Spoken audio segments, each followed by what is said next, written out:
Assalamualaikum warahmatullahi wabarakatuh dan salam Ramadan Karim. Terima kasih atas kesediaan anda menonton program Mauizah Ramadan 1442 Hijrah. Wakaf Intelek Masjid Muhammad Al-Fatih.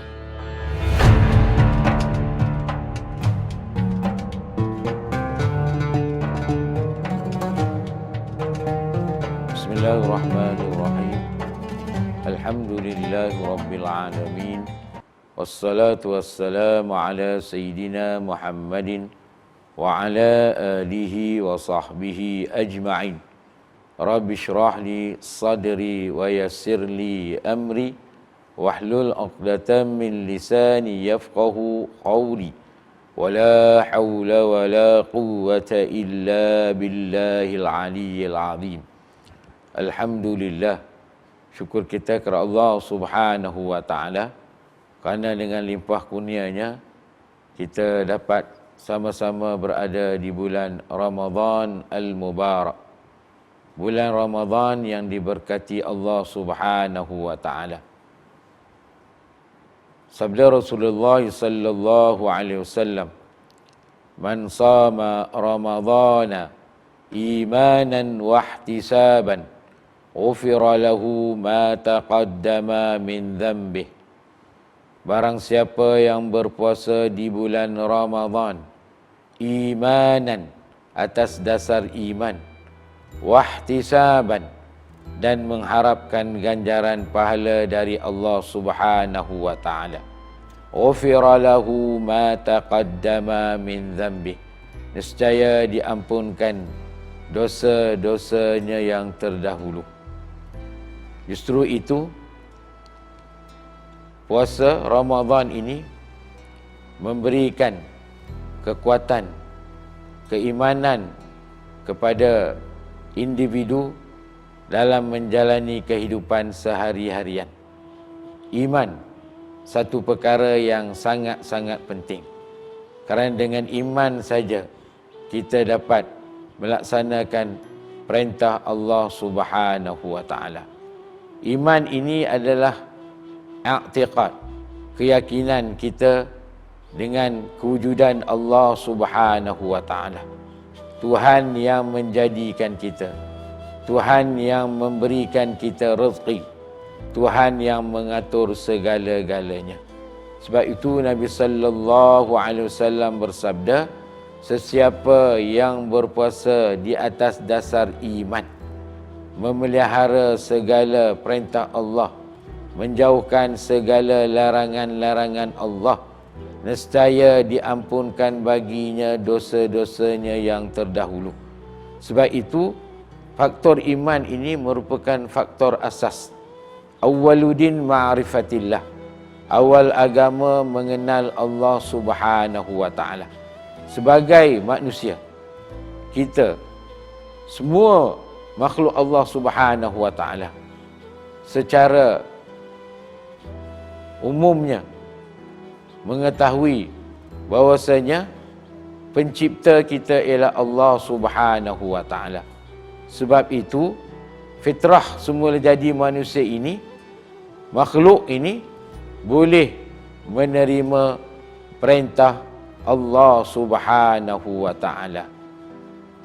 Kerana Allah Taala Tuhan yang menjadikan kita.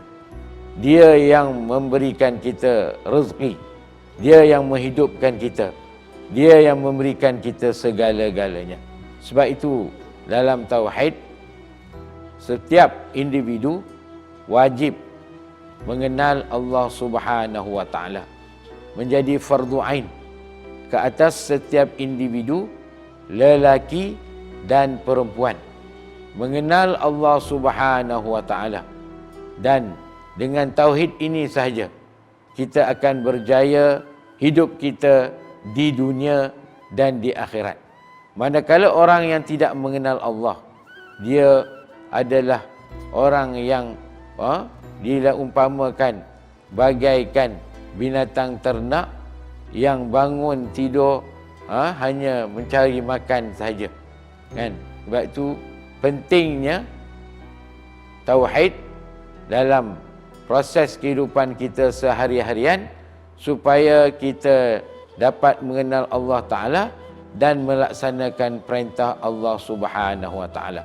Justru itu Ramadan, di bulan Ramadan, berpuasa di bulan Ramadan dengan arti kata yang sebenar, bukan hanya puasa yang mengikut hawa nafsu, tetapi puasa yang mengikut perintah Allah Subhanahu Wa Ta'ala. Barulah kita dapat merealisasikan apa yang kita lakukan pada kehidupan kita sehari-harian. Justru itu Nabi sallallahu alaihi wasallam juga bersabda, "Man qama ramadhana imanan wa ihtisaban, ghufira lahu ma taqaddama min dhanbi." Barang siapa yang mendirikan bulan Ramadan dengan melaksanakan bangun malam, qiyam di bulan Ramadan dan mengharapkan ganjaran pahala dari Allah Subhanahu Wa Ta'ala, ghufira lahu ma taqaddama min dhanbi, nescaya diampunkan baginya dosa-dosa yang terdahulu. Jadi justru itu, dalam kita melaksanakan puasa ini bukan sekadar memuaskan hawa nafsu dengan memakan makanan yang enak-enak, yang lazat-lazat, tapi kita tidak mementingkan aktiviti di bulan Ramadan dengan beribadah kepada Allah Subhanahu Wa Ta'ala dan juga menjauhkan segala larangan-larangan Allah Subhanahu Wa Ta'ala. Bukan bererti puasa hanya menahan lapar dan dahaga saja, tapi kita berpuasa menjaga anggota yang zahir, kan, mata, telinga, lidah, perut, kemaluan, kedua tangan dan juga kedua kaki kita daripada melakukan perkara-perkara yang diharamkan oleh Allah Subhanahu Wa Ta'ala.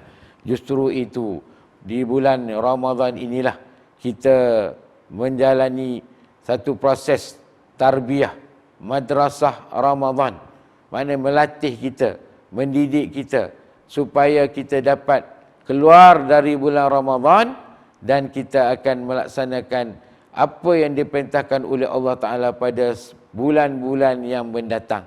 Sebulan berpuasa di bulan Ramadan dan kita laksanakan 11 bulan lagi dengan mengikut tarbiyah yang telah kita jalani di bulan Ramadan. Tapi malangnya, bila di bulan Ramadan boleh berjamaah, kan, boleh melakukan aktiviti bertadarus Al-Quran dan sebagainya. Tapi bila keluar daripada bulan Ramadan, maka hilanglah segala aktiviti-aktiviti tersebut. Sedangkan maknanya kita lakukan bulan Ramadan itu persediaan untuk menjalani pada waktu-waktu di hadapan. Wallahu subhanahu wa ta'ala a'lam. Aqulu qawli hadha astaghfirullahal azim li wa lakum. Wassalamualaikum warahmatullahi ta'ala wabarakatuh. Masjid Muhammad Al-Fatih telah dibina pada tahun 2016 dengan menampung seramai 1,500 orang jemaah.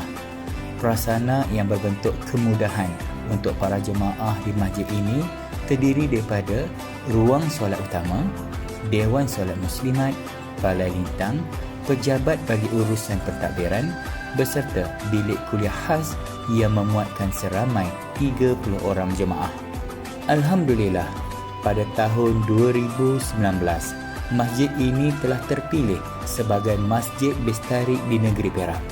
Satu penilaian permakahan oleh bahagian pengurusan Masjid Negeri Perak telah dibuat, yang mana masjid ini pada tahun 2019 menerima markah iaitu 65.33% yang membawa rating sebanyak 2 bintang dan berada di tangga pertama dalam Ipoh dan tempat ke-27 daripada 53 buah masjid bestari di negeri Perak.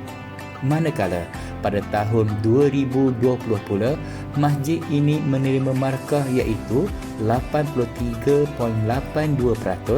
yang membawa rating sebanyak 4 bintang dan berada di tempat kedua dalam Ipoh dan tempat ke-13 daripada 53 buah masjid bestari di negeri Perak. Yang berbahagia, Datuk, Datin, Tuan-Puan, sempena Ramadan 1442 Hijrah ini dan selaras dengan moto masjid iaitu Masjid Imarah Karya Thaibah, pihak kami mengalu-alukan semua muslimin dan muslimat untuk mengimarahkan Masjid Muhammad Al-Fatih ini dengan program Ihya Ramadan seperti majlis berbuka puasa, majlis tahlil, kupasan hadis, solat sunat tarawih dan juga tadarus Al-Quran. Manakala 10 malam Ramadan terakhir pula turut diadakan program Qiyamul Lail dan juga sahur turut disediakan. Selain daripada itu, ke arah merealisasikan Masjid Bestari dan keselesaan para jemaah dengan beberapa penambahbaikan telah dirancang seperti pemasangan awning di sisi kanan dan kiri masjid, begitu juga pemasangan awning di ruangan parkir motosikal untuk keselesaan para jemaah. Pihak masjid juga turut menjalani projek pemerkasaan ekonomi masjid seperti kabin gunting rambut bagi untuk disewakan mana-mana golongan asnaf daripada ahli karya Masjid Muhammad Al-Fatih ini. Bukan sekadar itu, mulai September 2021, projek pembinaan blok pentadbiran Masjid Muhammad Al-Fatih akan dimulakan dengan menelan belanja sebanyak RM2.5 juta dan jangkaan siap projek ini selama 2 tahun. Bagi memenuhi hasrat ini, Jawatankuasa Karya bercadang ingin mendirikan sebuah blok bangunan pentadbiran Masjid Muhammad Al-Fatih yang terdiri daripada 2 tingkat merangkumi pejabat pentadbiran, bilik mesyuarat, perpustakaan, bilik tetamu, dewan seminar, bilik kaunseling serta ruang jamuan.